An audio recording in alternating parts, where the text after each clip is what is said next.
the biggest threat to the internet you've probably never heard of.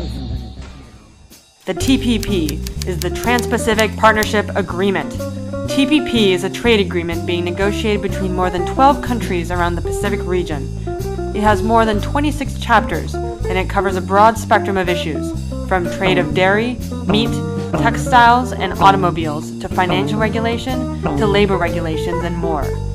But one chapter poses a huge threat to the internet, the chapter concerning intellectual property enforcement. We can't exactly know what's in that chapter because TPP is being negotiated in secret through a series of backroom deals that shut out the public. Trade officials won't release the text of the agreement or even tell us what their policy positions are on any issue. One thing we know is that while the public is shut out of the negotiating process, private corporate interests aren't. In particular, big content industries are spending ginormous amounts of money in lobbying to convince policymakers that more aggressive and draconian copyright laws will lead to more innovation, more creativity, and more jobs. But in reality, that just isn't the case. If adopted, the copyright enforcement measures proposed in the TPP could make the internet intimidating and repressive. Users will be afraid to view, share, and interact with digital content. An early version of the text has been leaked, and you should be worried about what's inside. Internet service providers could be forced to become private copyright enforcers, lest they risk liability for the content posted by their users. While the TPP includes certain protection from liability, experience with similar provisions in the US suggests that ISPs will be encouraged to take down, filter, and block legitimate content, requiring only a private notice from an alleged copyright holder. The copyright industry is obsessed with restricting users from tinkering with devices and content, out of the fear that people will then use them for copyright infringing purposes. So what they do is install digital rights management software, or DRM, on devices to limit what users can do. Despite growing evidence that DRM does much more harm than good, this prevents consumers from unlocking their phones to change telecom carriers.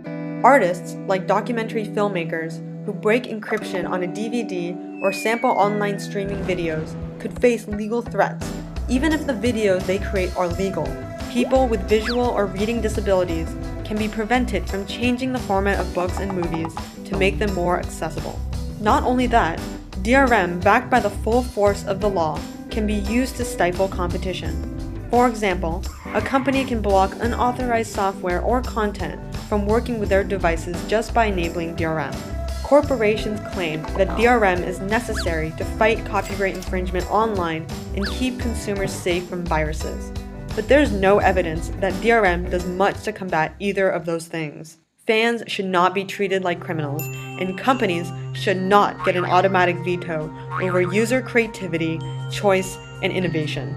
These are only some of the problems with the TPP's copyright enforcement provisions. They would be harmful for everyone, except for companies that use these policies to suppress innovative competitors or to criminalize sharing. Instead of spending their resources to create new products that respect the internet and new technologies, they're lobbying for policies that would hinder and break them. Severe copyright policies restrict our right to share, modify, and experiment with content and technology. Innovation cannot thrive without these freedoms. Internet users need to know what is going on in these secret trade negotiations. Internet users have a right to participate in this powerful international deal that will impact millions of lives for decades to come. Let's show our policymakers that we won't let backroom trade deals determine what we can do with our technology. Let's show them that we, the users, are unified against corporate efforts to restrict our rights. The internet is ours. It's up to us to defend it.